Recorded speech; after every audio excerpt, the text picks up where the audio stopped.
There were already two men standing at my desk when I walked back from lunch. Both wore suits far too expensive for a Wednesday. One flipped through my notes like subpoenas, while the other held my laptop by the corner as if it were contaminated. I did not ask questions. I simply stood there and watched.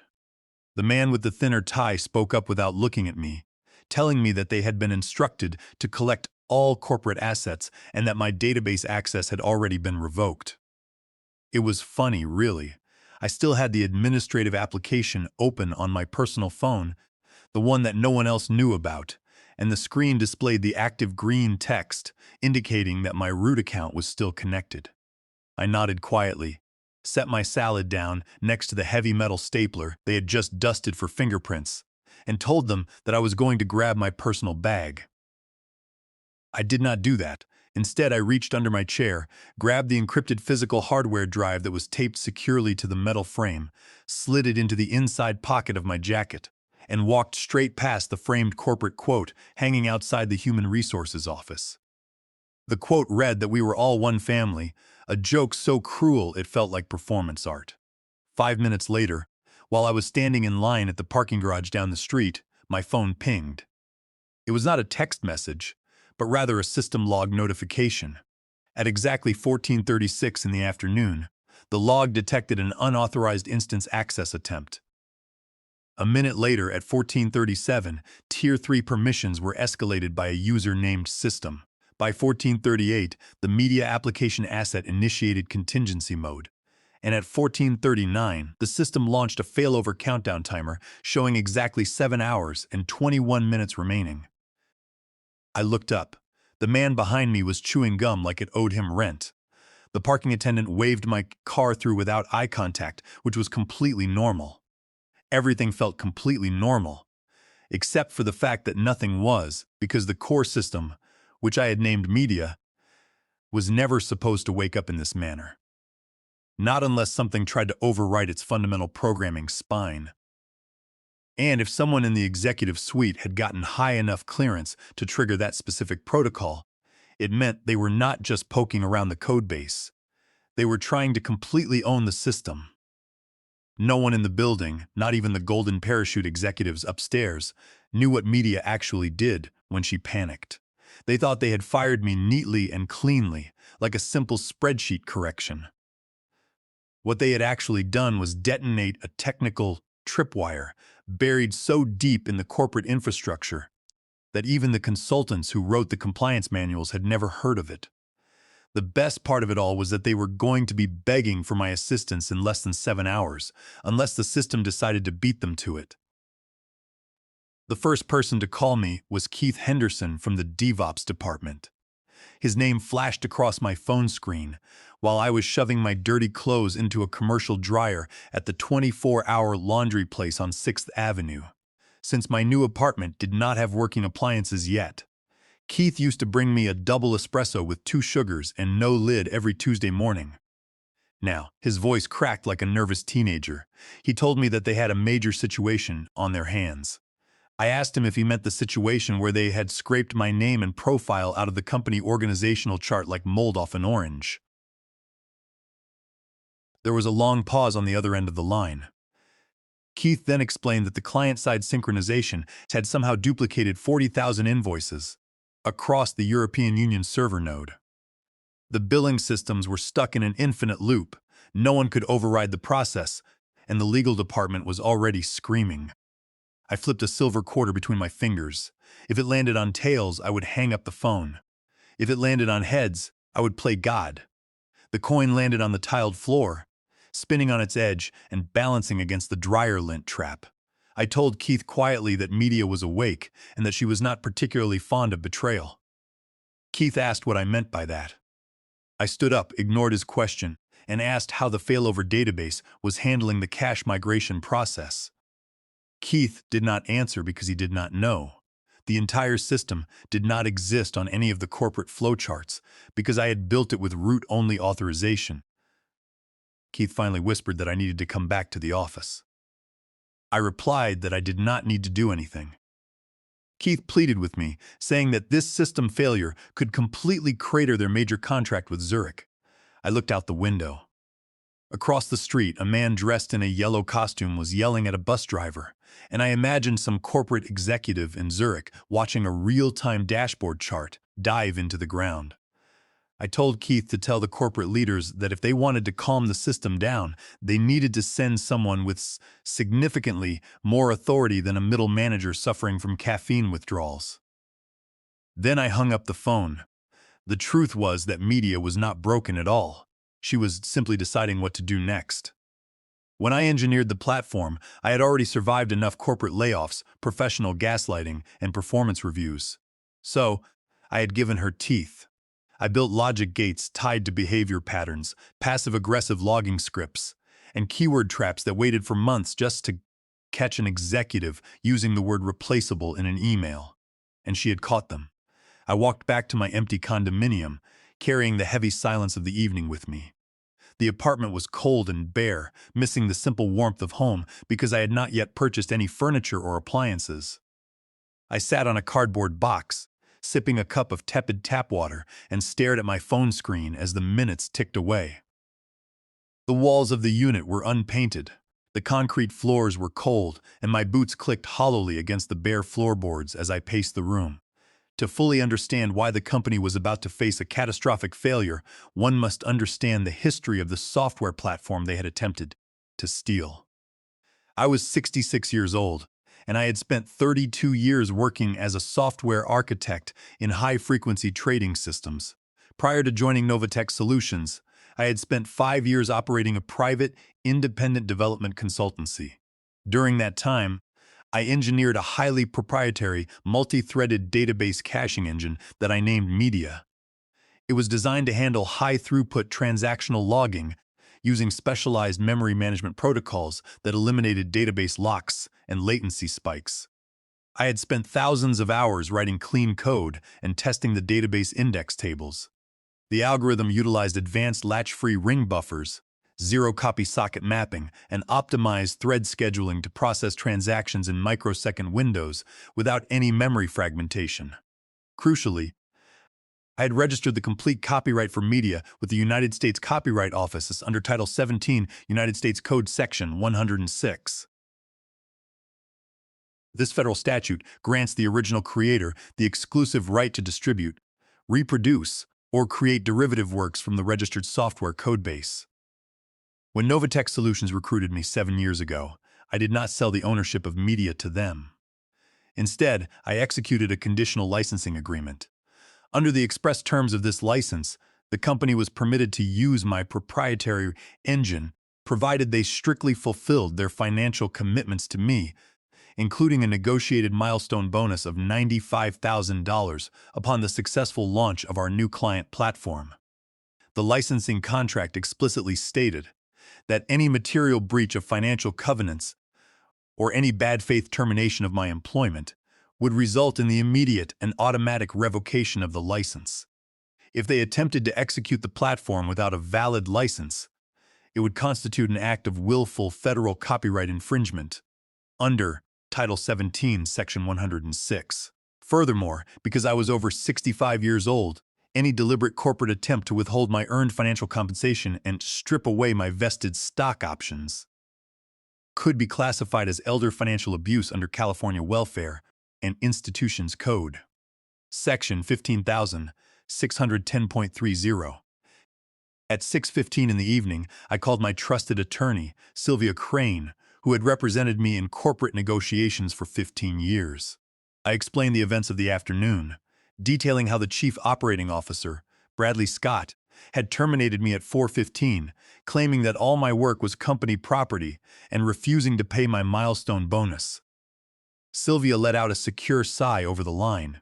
She told me that Bradley had walked the company straight into a legal buzzsaw. By refusing to pay the milestone bonus, they had materially breached the licensing agreement, which immediately terminated their right to run the software.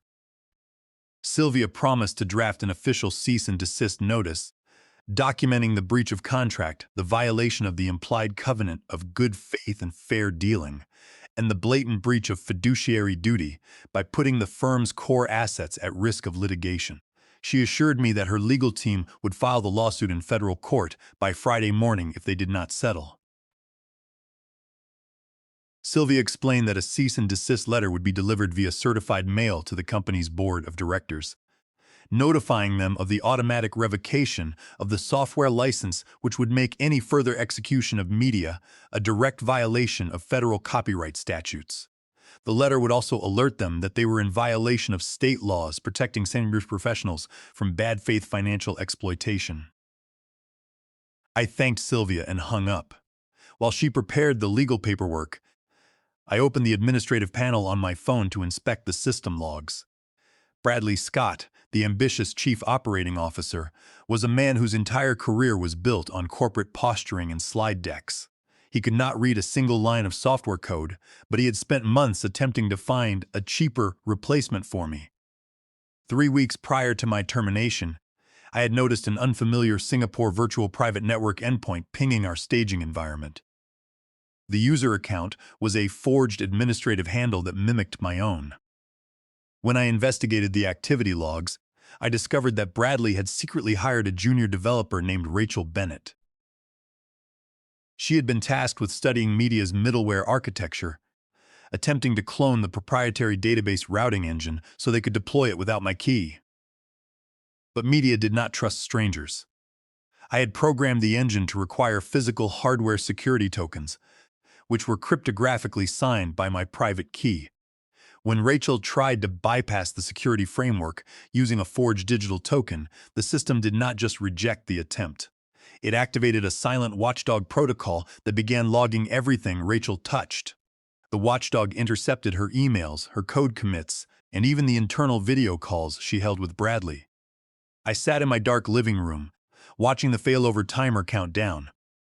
The executives thought they had played a masterstroke of corporate efficiency. In reality, they had walked onto a technical and legal landmine that was about to detonate at midnight, and they had absolutely no way to stop it. I knew that their entire infrastructure was built on a foundation of cards. I poured another glass of water and waited for the midnight deadline. By 9 o'clock in the evening, the system failures began to cascade across the globe. The Zurich audit pipeline, which processed millions of dollars in clearing transactions, was completely offline. The billing systems were trapped in an infinite loop, vomiting error messages because the database could not resolve the duplicated invoices without the master encryption key. I sat at my kitchen counter, eating a cold sandwich, and watched the panic unfold on my secondary monitor. My former team members, Tina, Oscar, and Gordon, were exchanging messages in our private chat group, trying to figure out why the system was rejecting all administrative inputs. The developer dashboard showed that database connections were climbing exponentially, hitting their hard limit of 10,000 concurrent sessions. The memory pools were completely exhausted, and the application servers began throwing out-of-memory exceptions, causing the main service instances to restart repeatedly. Rachel Bennett was in the corporate war room, frantically trying to push patch scripts to override the database lock. But every script Rachel uploaded only made the situation worse. Because her user account had been blacklisted by the Watchdog protocol, Media interpreted her updates as a malicious intrusion. In response, the system initiated its active defense protocol, which I had named Hecate. The protocol began quietly poisoning the cloned databases, introducing random latencies, and shifting transactional timestamps by exactly 11 hours. This subtle corruption was far more dangerous than a simple system crash. It invalidated their financial records and threatened to ruin their compliance reports. It meant that every transaction they processed was corrupt and useless for audit purposes, throwing their legal compliance into total chaos. The regulators would soon detect the anomalies, and the resulting fines would easily exceed several $1 million. The entire database was becoming a digital swamp, and Rachel had absolutely no idea that her own commits were the source of the poison. At 10:30 in the evening, the system dropped a massive file into my local storage directory. It was a recorded video call from the previous week, captured by the Watchdog protocol. I clicked play and watched Bradley Scott, Rachel Bennett, and Nicholas Vance, the finance executive, discussing their plans to replace me. Bradley was leaning back in his chair, smiling confidently. He said that I was brilliant, but too expensive and difficult to control. He explained that once Rachel finished cloning the middleware, they would terminate my contract and reclassify my vested stock options under a third-quarter corporate adjustment. Nicholas Vance agreed, laughing and calling it a clean business decision. The room they were in was decorated with modern art and had a large oak table surrounded by leather chairs. Bradley was holding a cup of gourmet coffee, while Rachel was typing on her laptop. Nicholas Vance was looking at a spreadsheet on his screen, adjusting rows of numbers that represented my stock options, smiling as if they had already won. It was a clear, documented conspiracy to commit breach of fiduciary duty and contract fraud. I smiled, saved the video file in multiple secure cloud directories, and sent a copy to Sylvia Crane's secure legal server. At 11:45, my phone buzzed with an urgent email from Bradley Scott. The subject line read "Urgent Consultation Request." In the email, Bradley wrote that there had been a temporary administrative misunderstanding regarding my contract transition. He asked if I could join a conference call to help them resolve some minor system inconsistencies, promising that they would disc my compensation early next week. I did not reply. Instead, I opened my console terminal and entered a single command that had not been used since the initial system deployment. The terminal prompted me for voice verification. I leaned toward the microphone and whispered a single word: execute. Across 6 global server locations, media began its final retribution protocol. The system did not crash the servers. Instead, it embarrassed the company publicly. A phantom user account named JB Ghost appeared in the corporate communications channel, posting a single message. "It is funny how you tried to copy the machine but completely forgot who built the soul." Tina and Oscar immediately screenshotted the message, and within 10 minutes, it had been forwarded to half the employees in the building. The message was sent from a secure socket connection that bypassed their firewall entirely. The employees in the developers' channel began posting memes and asking if anyone knew who JB Ghost was.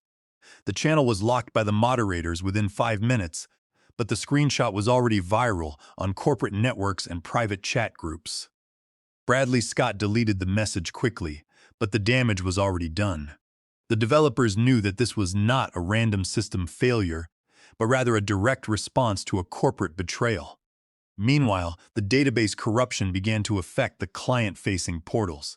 The real-time financial dashboards showed ridiculous figures, with net revenues displayed as infinite numbers and compliance scores replaced by random phrases from old texts. All of these errors were digitally signed by Rachel Bennett's compromised credentials, making it appear as though she was actively sabotaging the company's own infrastructure.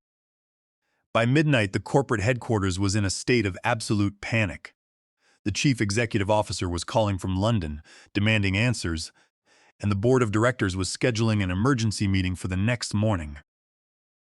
Bradley Scott was trapped in conference room B, staring at a system he did not understand, while the platform he had tried to steal was actively tearing itself apart from the inside, and there was not a single engineer left in the building who could override the lockdown protocol. I sat back, took a slow sip of my tea, and smiled at the glowing terminal screen. The game had officially begun, and I held all the winning cards. At 1:27 in the morning, my phone rang again. It was Bradley Scott.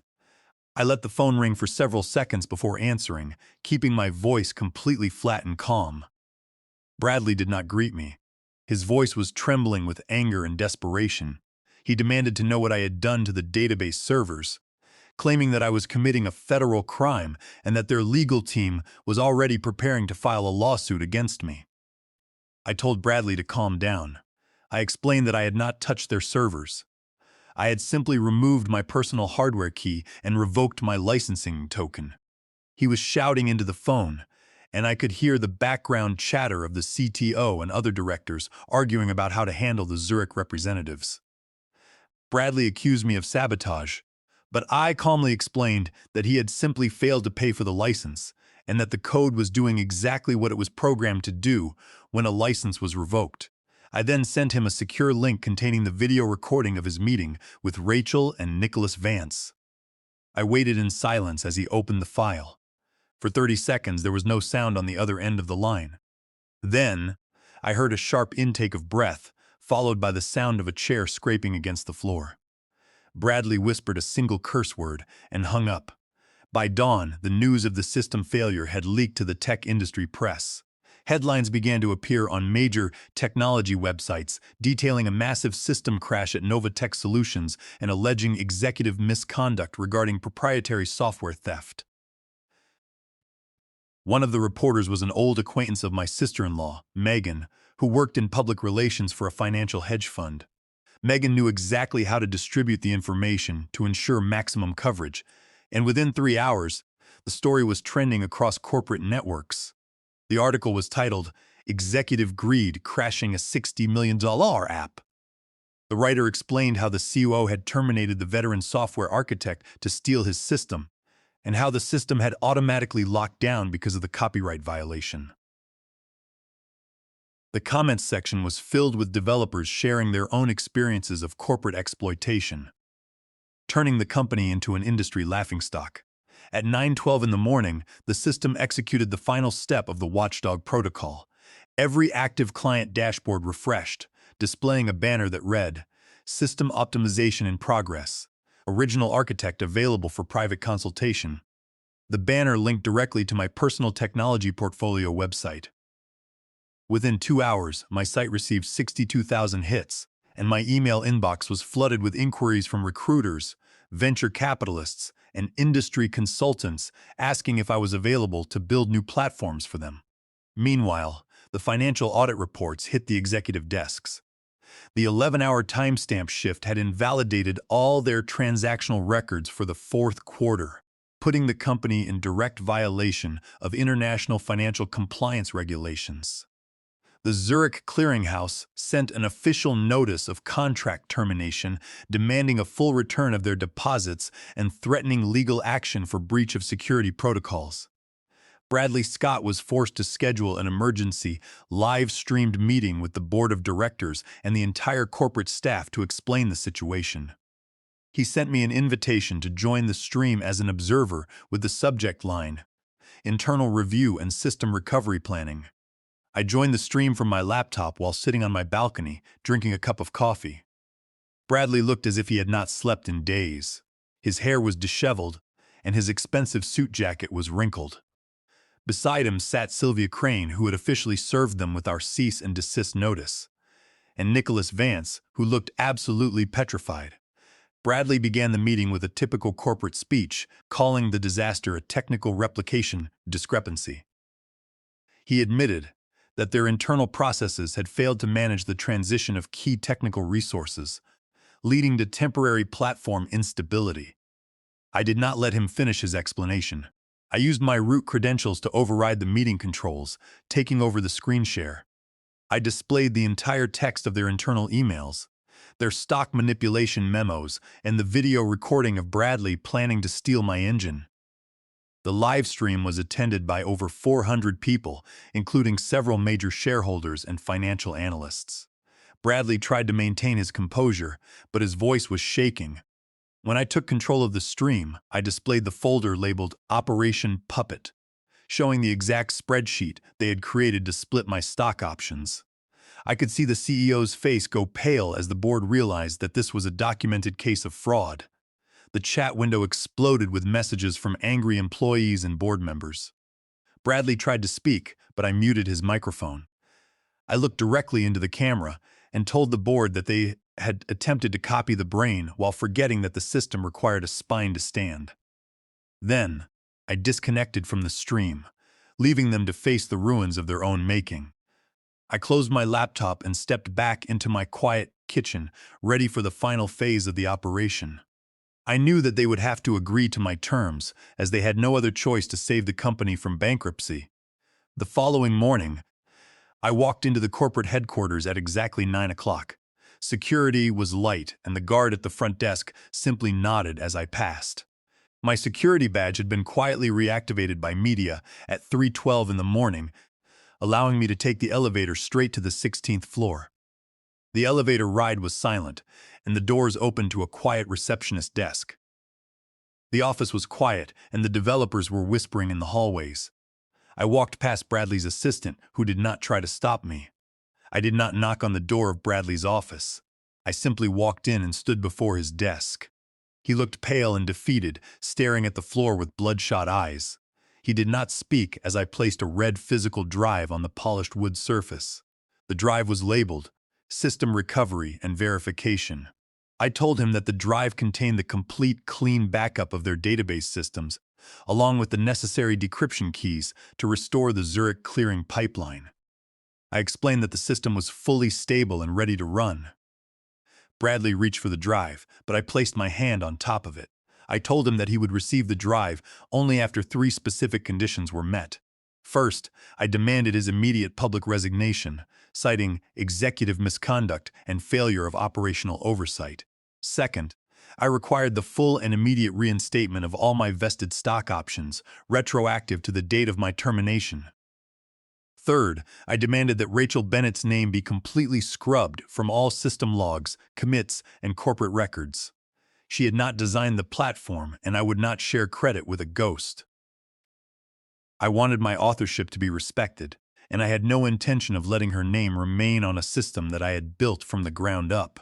I explained that these terms were entirely non-negotiable, and that Sylvia Crane was waiting at her office to file the copyright lawsuit if he refused. I sat down in the leather chair across from Bradley. I explained that the red drive contained the complete restoration script, but he would only get it after signing the paperwork that Sylvia Crane had prepared. The paperwork included a formal resignation agreement, a mutual release of liability, and a document restoring all my vested stock options with the third quarter adjustment canceled. Bradley looked at the papers for several minutes, his pen hovering over the signature line. I watched as his hand trembled slightly while holding the silver pen. He hesitated on the second page, where the clause regarding the retroactive release of my stock options was highlighted in yellow ink. I reminded him that every minute he wasted was costing the company $95,000 in downtime penalties, and that Zurich's lawyers were already preparing to file their breach of contract claim in federal court.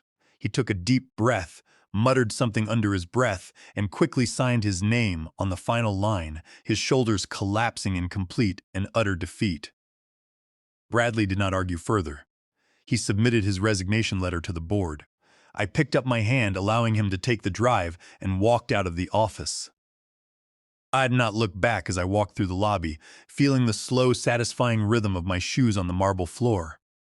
As I stepped out of the building, my phone buzzed with a final system notification from media. The message read, "Mission complete.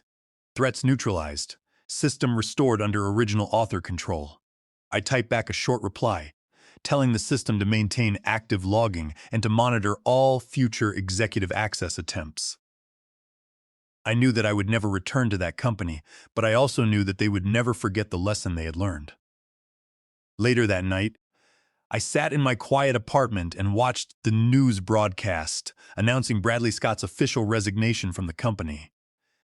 The board of directors released a statement thanking him for his past service, but everyone in the industry knew the true story. My portfolio website continued to receive thousands of hits, and I was already drafting plans for a new, independent software development firm that would be far more secure and resilient. I was ready to build something new, smaller, and sharper. If the corporate executives wanted to play with fire, I would make sure they understood that the flame always remembers the hand that built it. I smiled, closed my laptop, and went to bed, finally at peace with the knowledge that my work was secure and my rights had been fully protected.